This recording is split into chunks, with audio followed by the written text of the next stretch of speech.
बंधुओं को मां सती देवी के चरणों में वंदन, अभिनंदन एवं पूजन करने का आदेश प्राप्त हुआ है। लक्ष्मण, ऐसे गुरुदेव भगवान के द्वारा आदेश प्राप्त हुआ है जिनके लिए आचार्य भी कहते हैं अज्ञात तिमिरांधश ज्ञानांजन शलाक्या चक्षुर्मीलितम येन तस्मै श्री गुरवे नमः।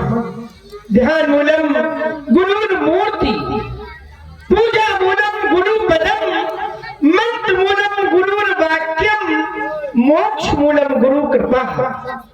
अखंड मंडलाकारम व्याप्तम येन चराचरम तत्पदम दर्शितम येन तस्मै श्री गुरवे नमः।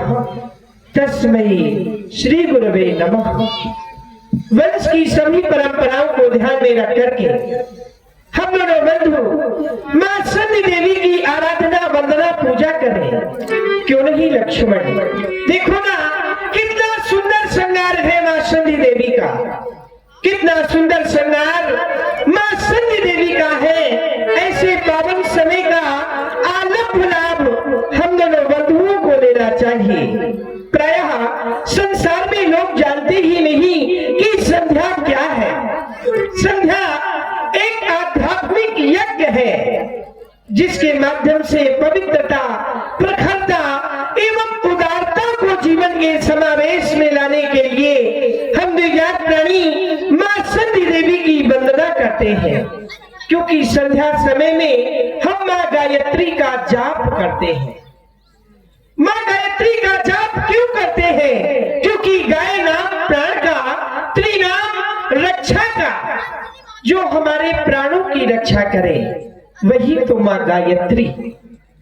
ऐसा पावन समय हमारे सन्निकट आया हुआ है। धीरे धीरे आई जग में अरुण अस्त की बेला, लगे संवारन कमल संकुचित मदपो का मद मेला।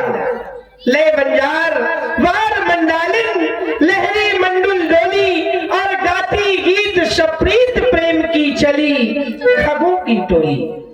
अखिल विश्व खिलखिला उठा, चहचहा उठी चिड़िया ललाम, आओ नालन संधि हेतु नित्य संध्या का सौंदर्य धाम। बड़ा ही सुंदर श्रृंगार है मां भगवती का। क्यों?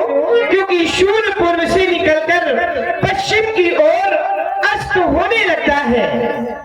उधर से चंद्रमा का आगमन, जब दोनों का शुभ मिलन हो जाता है, उसी शुभ मिलन को हम संधि कहते हैं। प्रायः संसार में भक्ति सभी करते हैं और भक्ति सभी को करना चाहिए, लेकिन भक्ति कैसे करना चाहिए?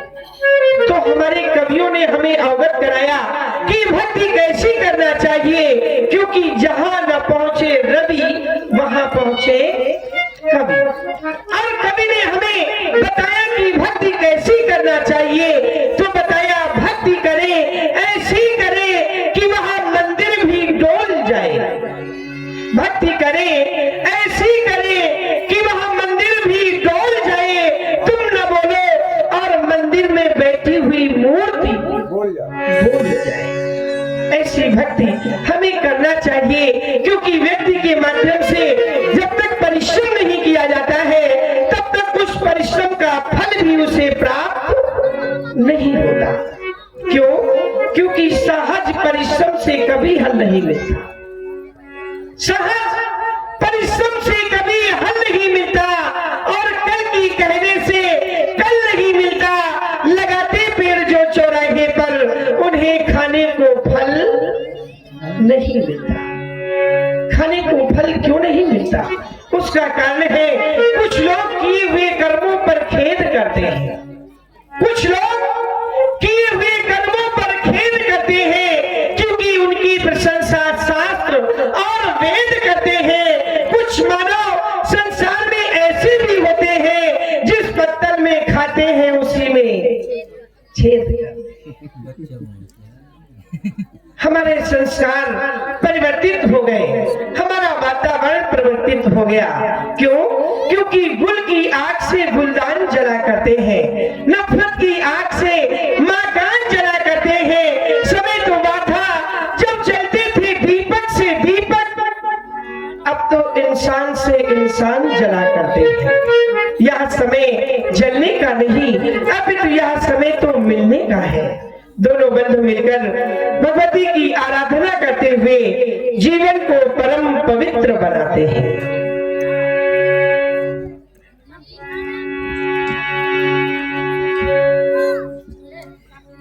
या देवी शैव भूतेषु शक्ति रूपेण संस्थिता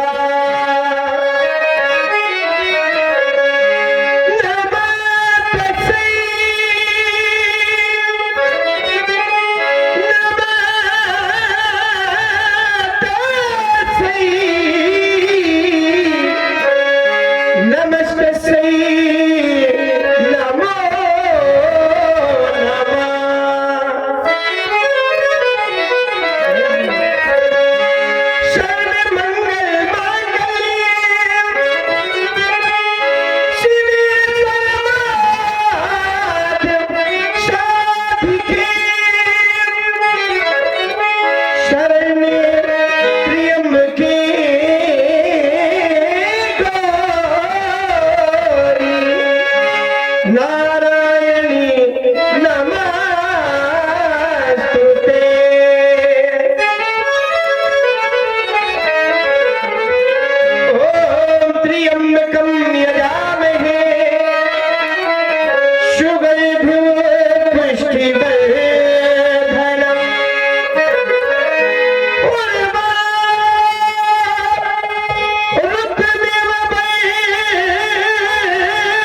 होता है।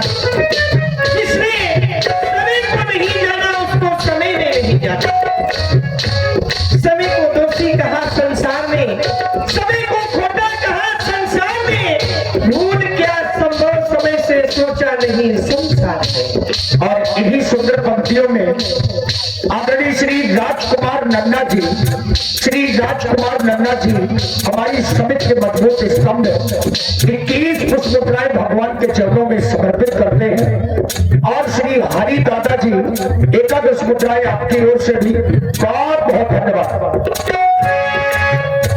हम बात का बच्चे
सत्यम ठाकुर आपकी ओर से 51 पुष्पमुद्राएं। और भैया दूसरा नाम क्या बताया बेटा, एक बार फिर से बता दे। भाई सत्यम ठाकुर 51 मुद्राएं श्री राम जी लक्ष्मण जी के चरणों में प्रदान करते हैं। बहुत बहुत धन्यवाद, साधुवाद।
समझिए।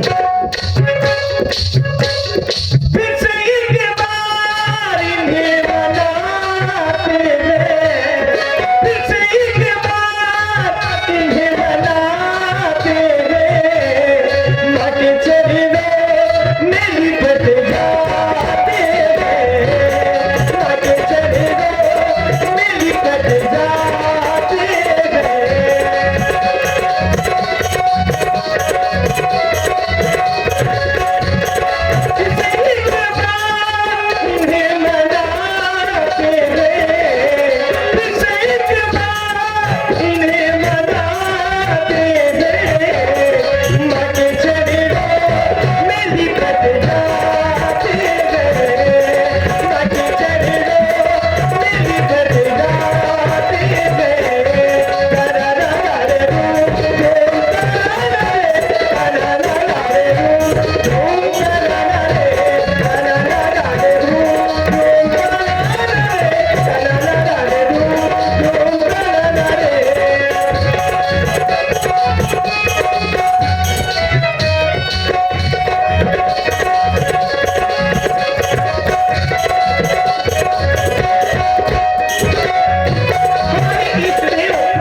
भगवान भोलेनाथ है। हे भोलेनाथ, शंकर जगत बंधु जगदीशा, आप तो सभी के लिए पूजनीय हैं। ये राम आपकी बारंबार वंदना करता है। हे भोलेनाथ,